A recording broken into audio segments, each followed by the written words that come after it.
영상 하나 띄워주세요. 지도. 오늘 우리는 이스라엘 역사상 가장 잊을 수 없는 사건의 현장, 홍해 앞바다에 서게 됩니다. 우리 앞에 보시면 시나이 반도가 있고 위쪽에 지중해가 있고 그 다음에 여러분 보시기에 왼쪽에는 지금 이집트, 애굽이죠. 애굽이 있고요. 그 다음에 오른쪽에는 사우디아라비아가 있습니다. 사우디아라비아가 있고 우리가 이런 장면 밑에 Y자 형태의 바다가 홍해 바다입니다. 홍해 바다인데 이 홍해 바다는 이스라엘 역사에 잊을 수 없는 사건의 현장입니다. 이 바다, 저는 바다를 굉장히 좋아합니다. 가수 바다 말고요. 바다를 좋아해서 군대 생활을 한 몇 군데 옮겨가면서 했는데 힘든 부대에 가면서도 바다 옆이라고 해서 너무 좋아했던 그런 정도로 바다를 좋아하고요. 또 이렇게 목회도 바다가 가까운 한길교회에서 하고 있으니 저는 참 행복자인 것 같습니다. 바다만 가면 마음이 확 트이고 그 바다 속에 모든 마음의 시름을 다 던져버리고 그렇게 씻고 오긴 그렇게 하죠. 그러나 저는 그렇게 바다를 좋아하지만 이스라엘 백성들도 바다를 좋아하는 사람도 있고 산도 좋아하는 사람이 있겠죠. 그러나 지금 이스라엘 백성들은 이 홍해 앞바다에서 제가 가진 것처럼 마냥 바다를 바라보고 감상에 빠져 있을 수는 없는 그런 상황에 놓여져 있습니다. 여러분, 이들은요, 저 왼쪽에 나와 있는 저 애굽에서 근 430년 동안 애굽의 종로로 타다가 하나님이 보낸 모세를 통해서 기적같이 그 종되었던 애굽의 땅에서 출애굽하는 그 백성들이었습니다. 그러니까 애굽에서 겨우 이제 애굽의 바로왕 손에서 탈출한 지가 얼마 되지 않는 그런 상황에 정말 낯설고 두려운 광야를 향해서 그들은 가고 있는 것이죠. 그런데 바로 그런 상황 가운데 이들을 겨우내 보내주었던 바로왕이 오늘 성경 14장 5절과 6절에 보시면 이 바로왕이 보내놓고 후회를 했습니다. 그리고 하는 말이 무슨 말이냐면 5절에 보니까 우리가 어째서 이런 짓을 했을까? 우리에게 가만히 종살이하고 우리에게 아주 도움이 되었던 이 이스라엘 백성들을 내가 무슨 마음이 들어서 내가 주는가 후회를 하고 곧바로 그들의 군대 가운데에서 가장 민첩하고 강한 전차 부대를 동원해서 이 이스라엘 백성들을 뒤쫓기 시작한 것입니다. 그들을 잡아오든지 다 죽이든지 그들을 그대로 내어보낼 수가 없다는 것이 바로의 명령이었습니다. 여러분, 그 다음 사진을 보십시오. 뒤에는 협곡이 있고 앞에는 바다가 놓여져 있는 이런 상황인데 이스라엘 백성들이 이제 겨우 도착한 곳이 바로 저런 곳이었습니다. 앞에는 홍해 바다가 떡하니 가로막고 있고 뒤에는 애굽의 전차 부대가 맹렬하게 추격을 해오고 있고 또 양사방에는 높은 협곡으로 가로막고 있으니 진짜 진퇴양난, 동서남북이 꽉 막혀버린 이러지도 저러지도 못할 꼼짝달싹 할 수 없는 최악의 위기 상황에 이 백성들이 놓여져 있는 것입니다. 혹시 오늘 여러분의 상태가 오늘 홍해 앞에 서 있는 이 이스라엘 백성들처럼 홍해와 같이 내 인생 갈 길을 떡하니 가로막고 있는 어떤 거대한 문제 앞에서 이러지도 저러지도 못하고 막막하고 답답한 마음으로 지금 2015년을 그렇게 보내고 있지는 않은지 생각해 보게 됩니다. 직장 문제일 수도 있고 사업 문제일 수도 있고 때로는 가정의 불화일 수도 있고요. 때로는 건강 문제로 어떻게 온갖 방법을 다 동원해봐도 답이 없는 그런 상황에 놓여있지 않은지, 그 문제가 너무 커서 도무지 어떻게 내가 해볼 수 없는 홍해 바다와 같이 그런 큰 문제가 내 갈 길을 떡하니 가로막고 있지는 않은지, 우리 아이들에게는 직장 문제가 그렇고 또 공부나 이 아이들의 진로 문제가 홍해 바다 못지않게 거대한 위상으로 이들의 앞길을 지금 사실은 가로막고 있습니다. 오늘 우리는 이런 문제를 안고 하나님 말씀 앞에서 인생의 답을 구하고자 합니다. 한번 따라할까요? 주님 말씀하옵소서. 제가 듣겠나이다. 이 방법 저 방법 다 찾아봤고 이렇게 저렇게 다 해봤지만 답을 못 찾고 그 문제는 너무 크고, 그런 마음 가운데 우리가 하나님 앞에 예배를 드리면서 이 말씀 앞에서 또 우리가 당한 인생의 답이 있는가 물어보는 것이죠. 그래서 우리 마음은 주님 말씀하옵소서 제가 듣겠나이다. 네, 여러분, 그 답을 찾아가는 과정에서 저와 함께 풀어가겠습니다. 제일 먼저 여러분이 아셔야 될 사항은, 지금 이 이스라엘 백성들이 뒤에는 애굽의 군대가 추격해오고 있고 앞에는 홍해가 가로막고 있는 이런 최악의 상황인데, 이 상황에 이 이스라엘 백성들을 이끌어 주신 분이 누구냐면 하나님이란 것입니다. 이것이 첫 번째 이야기입니다. 어쩌면 여러분이 그런 상황에 놓이게 된 그 발걸음을 인도하신 분은 하나님이시다. 그럼 당장에 그 말 듣는 순간에 여러분 머리 위에는 물음표가 새겨지면서 이게 무슨 말이지? 나를 사랑하신다는 하나님이 왜 나를 이렇게 막막한 홍해 앞바다에 세워놓았지? 왜 이런 상황에 나를 이끌어 왔었지? 하나님이 인도하다가 실수하신 건가? 온갖 궁금증이 다 생깁니다. 오늘 성경에 보면 하나님이 이런 상황을 만들었다는 상황을 성경은 말해주고 있는데, 여러분 오늘 뒤에서 애국 군대가 추격하도록 만드신 분이 하나님이라는 사실을 우리 성경에서 볼 수 있습니다. 여러분 8절에 보시면 여호와께서 애국 왕 바로의 마음을 완악하게 했다고 되어 있습니다.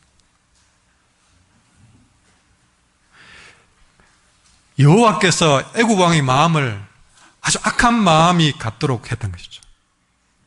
그래서 바로 왕이 이스라엘 자손의 뒤를 따라 가도록 군대를 조직하게 만들었던 것입니다. 그 다음에 이렇게 쫓겨가는 이스라엘 백성을 진퇴양난의 홍해길로 이끈 분도 하나님이시던 것이죠. 여러분 14장 1, 2절 보십시오. 1, 2절에 보시면 이제 애굽에서 나와가지고 가나안으로 가고 있는 이스라엘 백성들, 한번 지도를 다시 한번 보여드릴까요?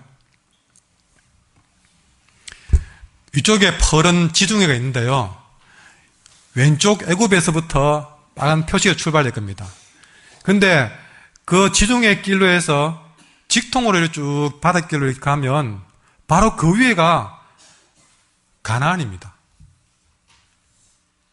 그런데 그렇게 방향을 잡아가던 이스라엘 백성들을 향해서 어느 날 하나님이 모세를 만나서 말씀했습니다. 14장 1절 2절에 보시면 모세에게 말씀하시기로 이스라엘 자손에게 명해서 돌이켰어. 그러니까 잘 가고 있는 그 길을 바꾸어서 바다와 믹돌 사이에 비하이롯 앞 곧 바알스본 맞은편 바닷가에 장막을 치게 해라. 그러니까 하나님이 잘 가고 있는 이스라엘 백성들의 발길을 바꾸어서 억지로 이곳으로 이끌어왔다 하는 것이에요. 그게 성경 이야기입니다. 사실 하나님은 지금 하나님이 이끄신 그 바닷길 말고도 얼마든지 더 편하고 좋은 길, 그 백성을 인도할 수 있습니다. 약속의 땅 가나안까지 쉽게 편하게 갈 수 있는 길 하나님이 잘 알고 있고 그 길로 이끌어 갈 수 있습니다. 그 길이 막혀서 못 가는 것이 아닙니다. 하나님이 하시면 할 수 있고 그 길은 있었던 것이죠. 많은 성경의 학자들은 성경 앞에 나온 지도를 보면서 누가 봐도 애굽에서 가나안 가는 길이라면 바로 지중해 밑으로 보이는 그 길로 직통으로 바로 갈 수 있는 바로 그 길이 수르 광야인데 그 수르 광야길로 가는 길로 가면 충분했다고 볼 수 있는 것이죠. 그 길로 간다면 아무리 이스라엘 백성들이 천천히 가도 한 일주일이나 열흘 정도면 가나안 땅에 곧바로 갈 수 있는 길이었습니다. 그런데 하나님은 우리 사람의 생각에 도무지 이해가 안 되는 그 길을 택했던 것이죠.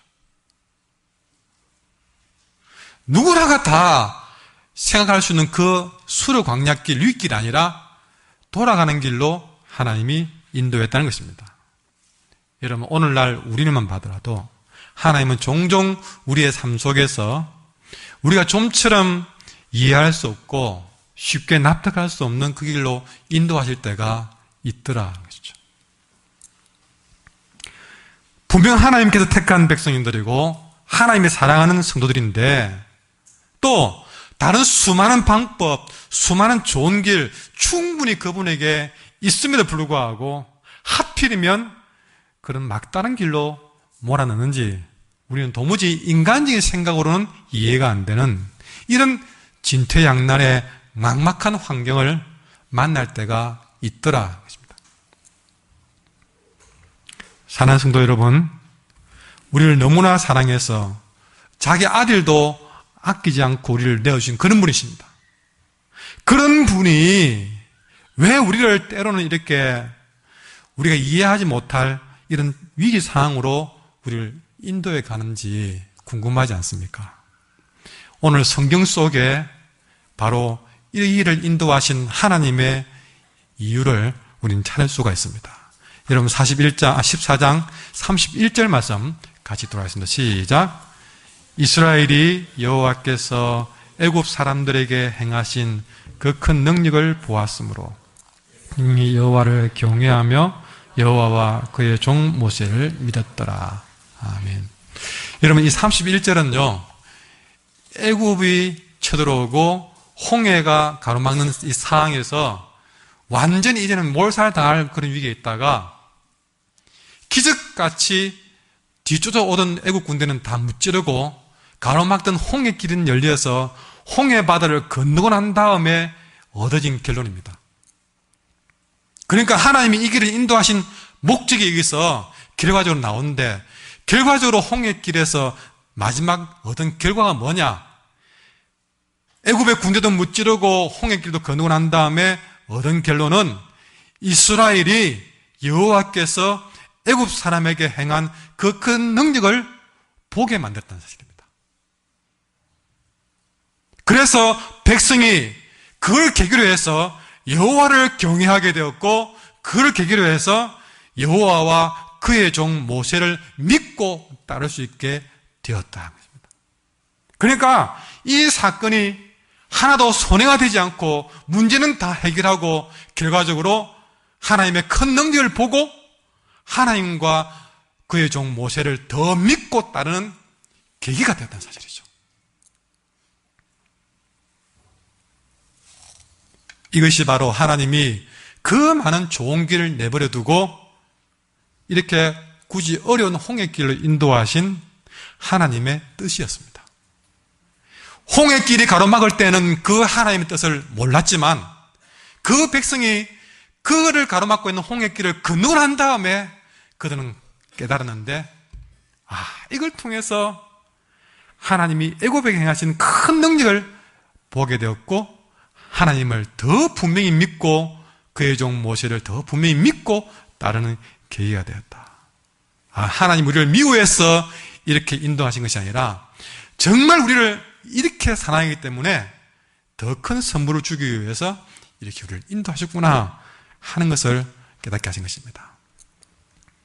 결론은 뭐냐면 하나님은 이 백성을 영원토록 하나님을 믿고 따를 수 있는 백성으로 만들기 위해서 이 어려운 홍해길로 인도했다는 사실입니다. 무엇보다 여기서 주목해봐야 될 중요한 단어가 있습니다. 31절에서 주목해야 될 단어는 큰 능력이라는 단어입니다. 큰 능력. 하나님의 큰 능력을 주님은 우리가 보기를 원하십니다. 여러분, 우리가 이 시대에 살아가면서 하나님의 큰 능력을 본다는 것은 굉장히 중요한 일입니다. 우리가 살아가면서 지금 건강 문제 하나 해결하고 사업 문제 하나 해결하고 이것도 중요하지만 우리가 지금 진학하고 여러분 살아보니까 때로는 한 해 정도 또 실패할 수도 있습니다. 때로는 내가 잘하던 일 부도날 수도 있습니다.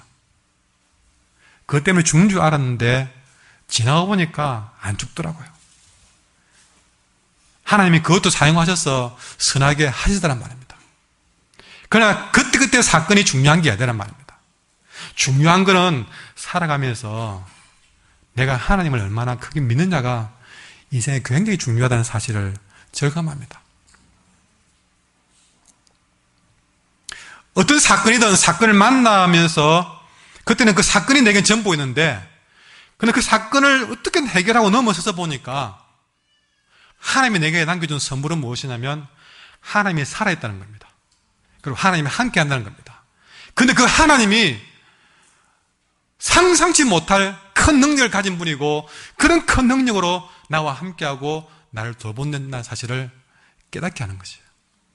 그것을 얻는 순간에 여러분 그 다음 사건을 만날 때 이미 저는 또 다른 한종환 목사로 바뀌어져서 그 문제를 대하는 마음가짐이 확 달라지는 것이죠. 한 단계 한 단계를 거칠 때마다 더욱더 더 큰 하나님의 능력을 경험하면서 점점 저의 인생은 어떤 사건을 해결하느냐 안 하느냐가 문제가 아니라 이제는 또 다른 사건을 만나면 또 하나님이 이 사건을 통해서 어떤 큰 능력을 보여줄까 기대하는 사람으로 바뀌어지더라는 것이죠.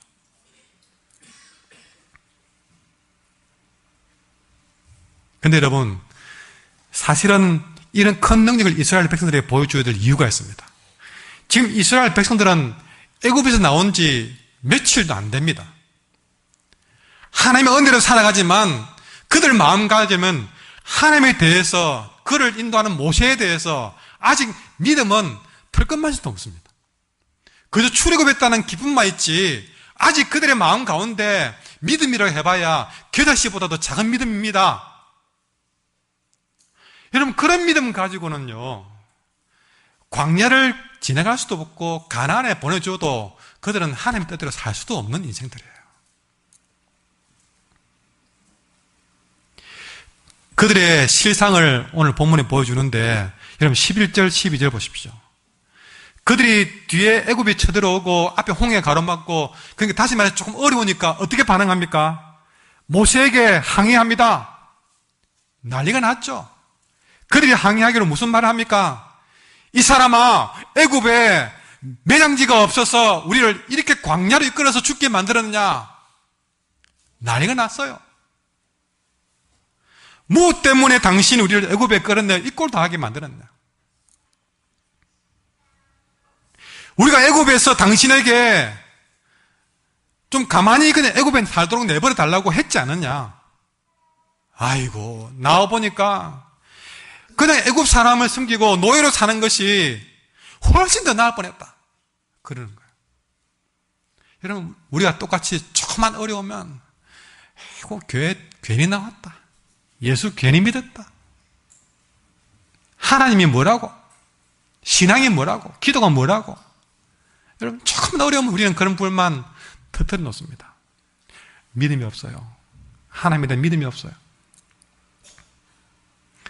조금만 어려우면 원망하고 투덜거리고. 여러분, 우리 하나님이 형통한 길만 주신다면 가는 길은 편할지 몰라도 내 안에 믿음은 자라지 않습니다. 여러분의 믿음이 이만큼이라도 된 것은요, 형통한 길에서 얻은 결과가 아니었습니다. 사실은 고비고비마다 만난 문제를 극복하면서 그 일에 은혜를 경험하면서 얻은 것이 이만큼 믿음이 된 거예요.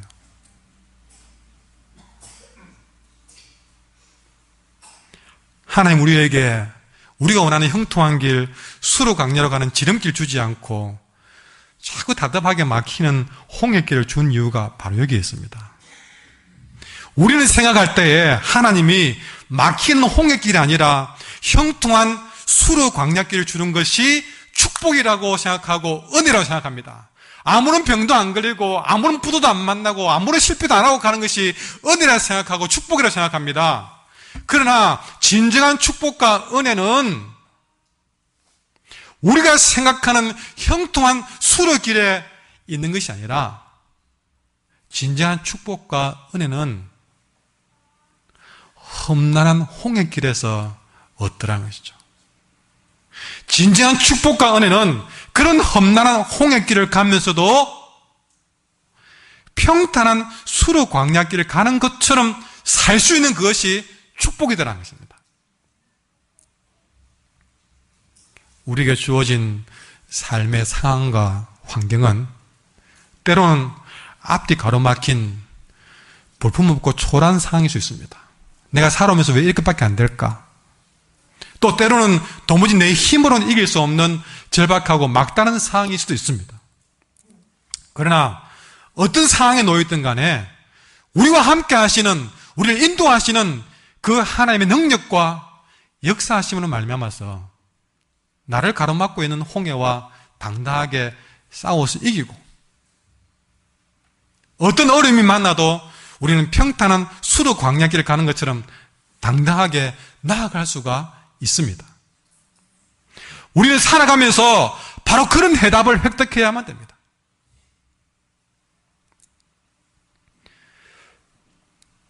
바로 이것이 내 인생 갈 길을 가로막고 있는 문제 앞에서 하나님의 큰 능력을 보는 것입니다. 여러분, 결국 내 인생 문제 앞에서 우리가 봐야 될 것은 나를 가로막고 있는 홍해가 아니라 하나님의 큰 능력을 보아야 되는 것이다. 하나님은 백성들이 만난 바로 그 홍해 앞에서 하나님 그분이 얼마나 위대하신 분인가, 얼마나 큰 능력을 가진 분인가를 그 백성들에게 알려주고 보여주고 싶어서 홍해길로 인도하신 거예요. 큰 계획을 가지고 이 백성을 홍해길로 인도하신 것입니다. 그 계획은 하나님의 능력을 보여주는 것이었습니다. 그러나 평탄한 길을 가면 그 능력 볼 길이 없습니다. 아니요, 평탄한 길 가면요, 하나님이 은혜를 베풀어줘도 은혜를 은혜로 모릅니다. 우리는. 여러분, 우리가 아주 지나가는 작은 일에 수많은 은혜가 부어진데 불구하고, 여러분, 그 작은 일에 여러분 은혜라고 생각하는 분이 몇 분 됐습니까? 숨 쉬는 것이 은혜라고 생각되고, 밥 먹는 것이 은혜라고 생각되고, 옷 입는 것이 은혜라고 생각되고, 교회 오는 것이 은혜라고 생각되고, 여러분 다 모든 게 은혜라고 생각하면서 그렇게 말합니까? 안 해요. 평탄한 길에 하나님이 뭘 퍼넣어줘도 은혜라고 생각 안 하는 겁니다, 우리는. 그러나 고난의 길에서 죽을 뻔 하다가 살아나봐야 은혜인 줄 알더란 말입니다. 어쩔 수가 없어요. 우리가 평탄한 길을 통해 가나안으로 직통하는 것보다는 좀 어렵더라도 그 길을 통해서 하나님의 더 큰 능력을 볼 수 있는 바로 그것이 우리 인생에 더 필요하다는 사실을 깨닫기를 바랍니다. 그래서 하나님이 나를 가로막는 문제 앞에다가 세우시는 것입니다. 그러게 여러분, 지금 여러분이 당하고 있는 그 막막한 상황이 지금 내 눈앞에는 그것이 나를 죽일 듯이 나를 가로막고 있어도 그 때문에 좌절하거나 원망하지 마시기 바랍니다.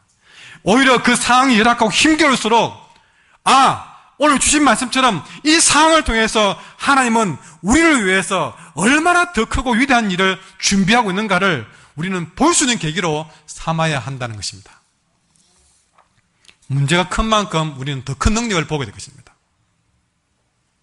내 앞길을 가로막고 있는 그 문제들 앞에서 우리는 나를 위해서, 우리 가정을 위해서, 우리 교회를 위해서 하나님이 얼마나 크고 놀라운 일들을 행할 것인가를 믿음으로 바라볼 수 있는 믿음의 눈을 떠야 한다는 사실입니다. 하나님은 그걸 보여주려고 기대에 차 있는데 우리가 믿음이 없어서 왜 우리를 이렇게 인도했냐고 불평하고 있으면 되겠느냐 하는 것입니다. 사랑하는 성도 여러분, 우리가 살아가는 인생 속에서 우리가 우리 길을 가장 잘 알고 있다고 생각하는데 그거는 교만이고 어리석은 생각입니다. 내가 우리의 가는 길을 가장 잘 안다고, 그래서 나는 이렇게 가야 된다고 우리는 생각할지 모르지만, 여러분, 나보다 내 인생길을 더 잘 알고 있는 분은 내가 아니라 하나님입니다. 우리는 어떠느냐? 여러분, 고린도서 1장 25절에 보면 하나님의 어리석음이 사람보다 지혜롭다고 그랬습니다. 우리가 아무리 지혜로워도 하나님의 어리석음을 조차도 이해하지 못할 그런 존재라는 것이죠. 이사야 선지자는 말했습니다. 이사야 53장에 우리는 다 양 같아서 그릇 행하여 각기 제 길로 간다고 그랬습니다. 각기 제 길로 가는데 그게 다 그릇 행하는 거예요. 지 딴에는 바로 간다고 생각하는데, 여러분, 깨가 딴에는 봐라, 엄마가 앞으로 간다 말은 하면서 그 길로는 옆으로 가는 거예요. 그게 깨에게 해는 게 아니라 바로 우리들이 하는 행동입니다. 딴에는 각기 제 길로 가지만 다 양 같아서 그릇 가고 있다는 것이죠. 잘못 가고 있다. 여러분, 각기 제 길이 뭡니까? 멸망의 길, 잘못된 길, 미련한 길 가고 있는 거예요. 하나님, 나는 이렇게 형통한 길 수로강렬로 가면 좋겠습니다. 그래 가고 싶어요. 홍해길, 그거는 말도 안 되죠. 그건 다 각기 제 길로 걸어가는 길입니다. 우리는 잘못된 길을 가면서도 아집과 고집 때문에 옳은 길 가는 줄 알고 가니까 얼마나 미련한 사람들입니까? 잠언 14장 12절에 어떤 길은 사람이 보기에 바르나 필경은 사망의 길이니라. 여러분, 우리 하나님은 내가 내 자신을 아는 것보다 더 잘 알고 계시고, 내가 알고 있는 나의 길보다 하나님은 나의 인생길을 더 잘 알고 계시고, 무엇보다 하나님은 내가 나를 사랑하는 것보다 하나님은 더 사랑하고 있다는 사실을 믿으시기 바랍니다.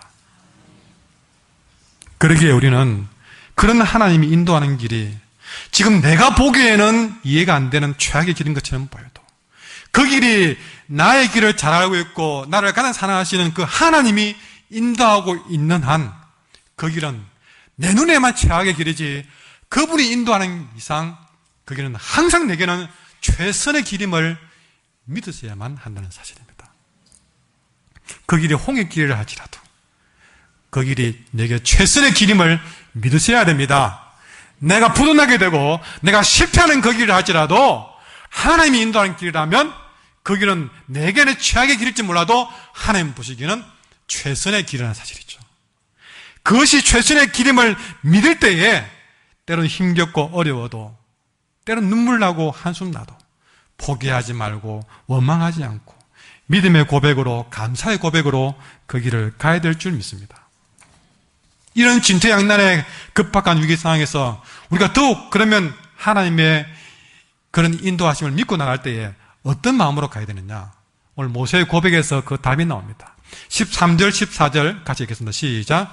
모세가 백성에게 이르되 너희는 두려워하지 말고 가만히 서서 여호와께서 오늘 너희를 위하여 행하시는 구원을 보라. 너희가 오늘 본 애굽 사람을 영원히 보지 아니하리라. 여호와께서 너희를 위하여 싸우시리니 너희는 가만히 있을지니라. 이렇게 내 앞을 가로막고 있는 이 홍해와 같은 크다란 문제 앞에서 우리가 해야 될 일은 무엇이냐? 여러분, 첫 번째 따라합시다. 두려워하지 말자. 옆 사람에게 인사합시다. 두려워하지 맙시다. 예. 어떤 문제든 간에 여러분 그 문제 때문에 주눅 들고 기 가지고서 두려워하지 마십시오.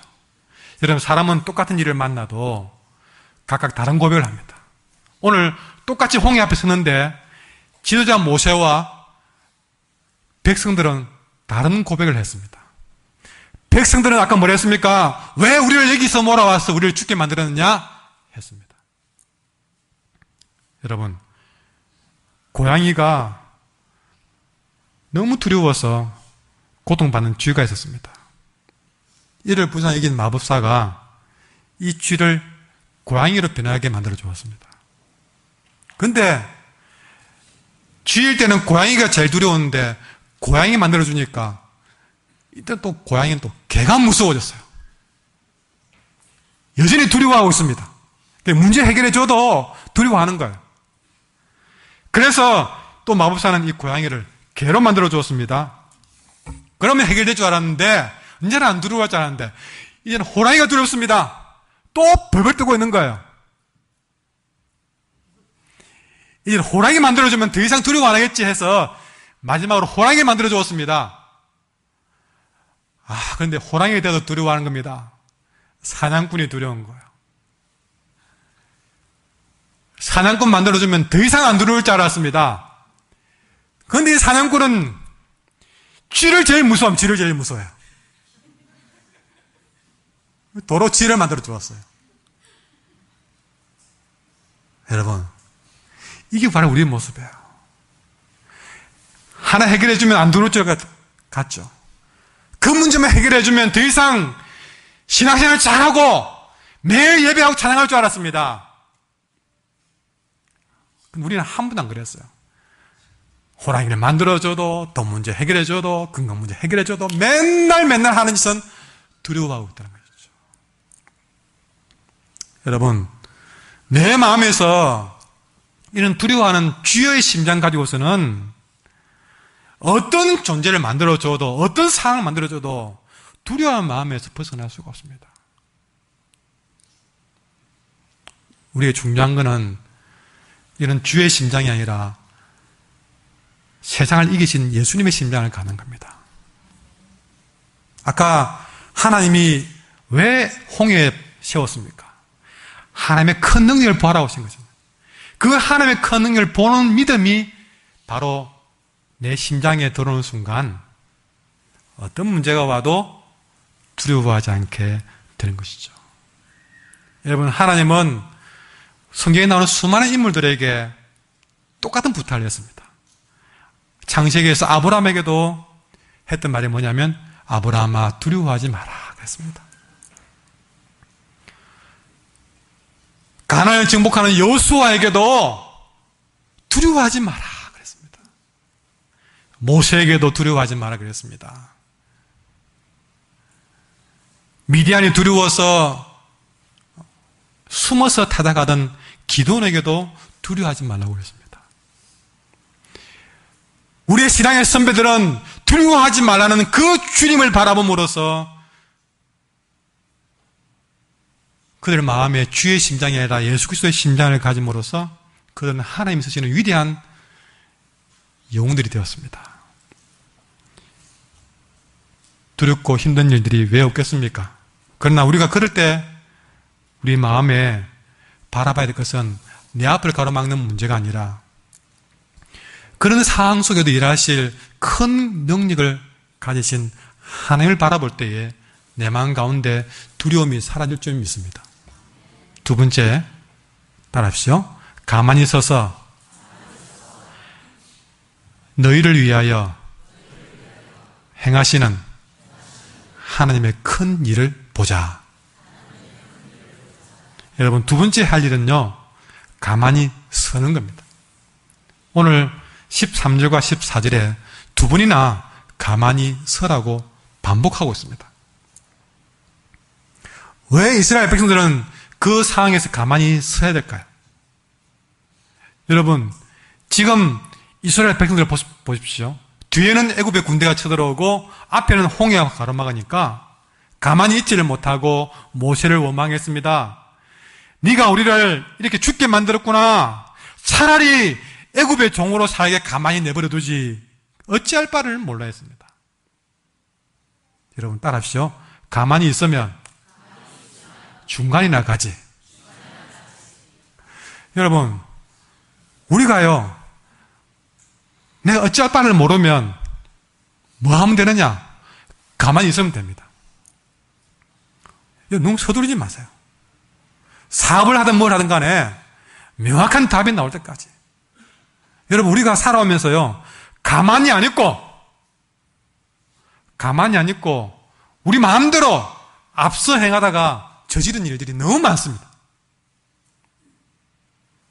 아마 그렇게 해서 잃어버린 돈만 해도 수천만 원 될걸요. 아니면 어떤 분은 수억 될걸요.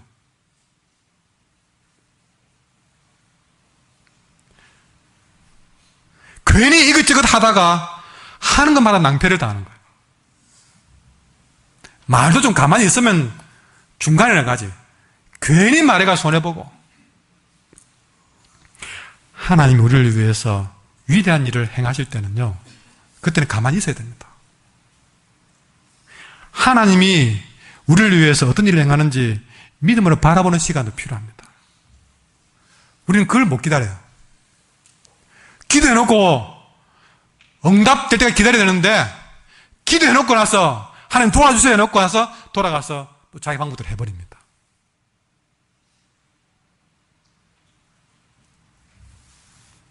하나님의 도움은 결코 넣는 법이 없습니다. 문제는 뭐냐면 우리가 너무 성급한 게 문제입니다. 맨날 하나님의 일보다 앞서 성급하게 저지른 일들이 얼마나 많은지, 그렇게 우리는 인생을 낭비해왔고 주신 물질을 낭비해왔고 시간을 낭비해왔고 인생을 낭비해놓고 나중에는 하나님께 탓을 다 돌립니다. 여러분 때로는 가만히 있으십시오. 하나님께 맡기고 하나님이 하신 일들을 믿음으로 기다리십시오. 목사님 그럼 우리는 아무것도 안 하고 있으면 됩니까? 여러분 가만히 있대 오늘 성경을 보십시오. 15절 말씀 같이 읽겠습니다. 시작. 여호와께서 모세에게 이르시되 너는 어찌하여 내게 부르짖느냐? 이스라엘 자손에게 명령하여 앞으로 나아가게 하고. 가만히 있대. 여러분 내가 앞서서 내 방법대로 하지 말고 가만히 있대. 그 다음에는요 따라하십시오. 말씀에 한 걸음씩 순종해서 앞으로 나아갑시다.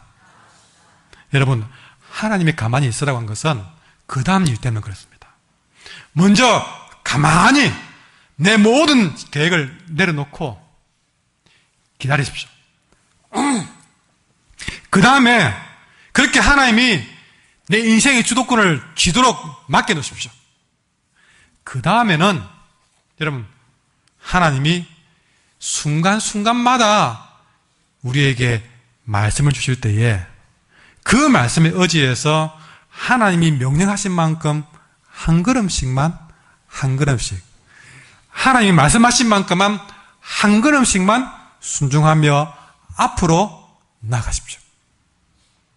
여러분 저는 지금 여러분 인생에 굉장히 중요한 안내를 하고 있는 겁니다. 올해까지는 그렇게 못 살았더라도 내년부터라도 가만히 내 생각을 내려놓고 하나님의 주도권을 가지고 하나님 바라보십시오.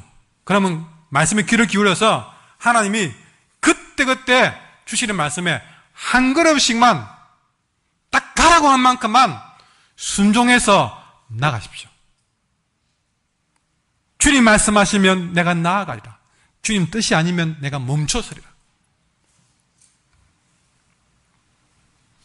우리에게 주어져 있는 모든 문제 앞에서 해결해 나갈 수 있는 방법은 괜히 우리가 나서가지고 내 방법으로 이것저것 살 길을 찾고 인간적인 지혜와 방법을 동원해서 해결책을 마련하는 것이 아닙니다. 그럴수록 주도권은 하나님께 맡기고 하나님 어떻게 인도해 가시는가 바라보면서 그 하나님이 말씀을 통해서 한길교회 강단을 통해서 말씀을 주실 때에 그렇게 하라고 하신 말씀 앞에 한 걸음씩만 순종하며 나가면 됩니다. 근데 이거는 쉬운 일이 아닙니다. 하나님이 지금 나가라고 한 길은 홍해길입니다. 하나님이 가라고 인도하신 길은요, 홍해길이었습니다. 여러분, 바닷물에 빠져 죽으라고 하는 말씀이었습니다. 어찌 보면요. 쉬운 일이 아니었던 것이죠.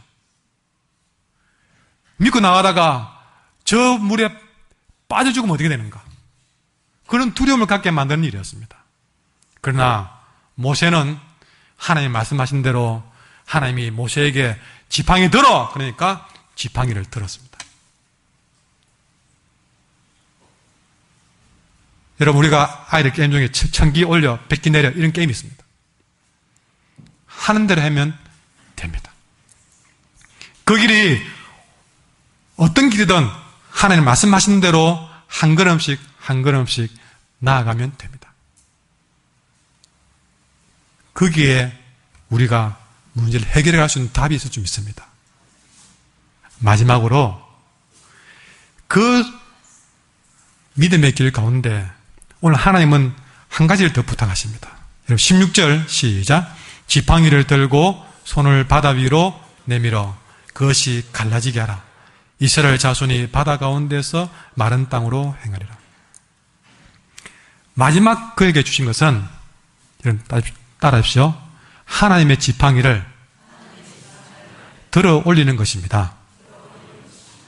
여러분, 가만히 있으라. 하나님께 주도권을 맡기는 것입니다. 그 다음에 말씀이 주신 대로 순종하라. 그 순종의 첫 번째는 무엇이냐? 모세에게 모세가 든 지팡이를 들어 올리는 것이었습니다. 그 지팡이를 들고 손을 바다 위로 내밀어 갈라지게 하는 것이었습니다.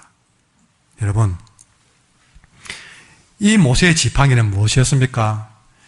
이 모세의 지팡이는 그가 하나님께 부름받는 순간에 처음 부여받고 바로왕 앞에서 그리고 지금까지 그가 힘들고 어려울 때마다 하나님이 함께 하심을 순간순간 보여주었던 그 지팡이가 바로 그 지팡이였습니다.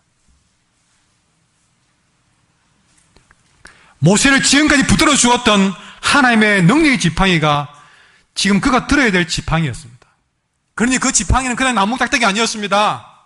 하나님이 함께 한다는 정표였고 그것은 능력의 지팡이였고 기적의 지팡이였습니다. 저는 그 지팡이가 뭔가, 모세에게는 그런 나무 막대기가 있었는데 그럼 우리도 지팡이를 들어야 되는가? 아니요. 우리가 들어야 될 지팡이는 뭔가? 저는 그 지팡이가 바로 기도의 지팡이라고 생각됩니다. 찬양의 지팡이입니다. 예배의 지팡이입니다. 모세의 손에 쥐어줬던 그 지팡이처럼 하나님은 우리에게 기도의 지팡이를 쥐어주셔서 그 순간순간마다 어려울 때마다 기도의 지팡이를 들고 헤쳐나가게 했고 어려운 순간마다 예배의 지팡이를 붙들고 그 어려운 순간들을 지금까지 헤쳐나가게 했다는 것이죠. 말씀의 지팡이를 들었습니다. 찬양의 지팡이를 들었습니다. 여러분, 어떤 문제든 간에 여러분 오늘 하나님은 모세에게 정확하게 말했습니다. 모세야, 지금까지 너와 함께 했던 그 기도의 지팡이를 들고 손을 너를 가로막고 있는 그 홍해 바다 위로 내밀어서 그것이 갈라지게 하라고 했습니다. 그 은혜의 지팡이, 기도의 지팡이를 힘껏 내밀어서 갈라지게 하라. 여러분, 문제가 가로막혔다고 에이 교회 안 갈란다. 문제가 크다고 에이 기도 안 할란다. 찬송 안 할란다. 뭐 이런 상황에 찬송하느냐? 여러분, 그럴수록 우리는 기도의 지팡이를 들고 그 문제를 향해서 찔러 갈라지게 해야 되는 것이죠. 그럴수록 우리는 예배의 지팡이를 굳게 붙잡고 그 나를 가로막고 있는 그 문제를 향해서 손을 내밀어 그것이 갈라지게 하라.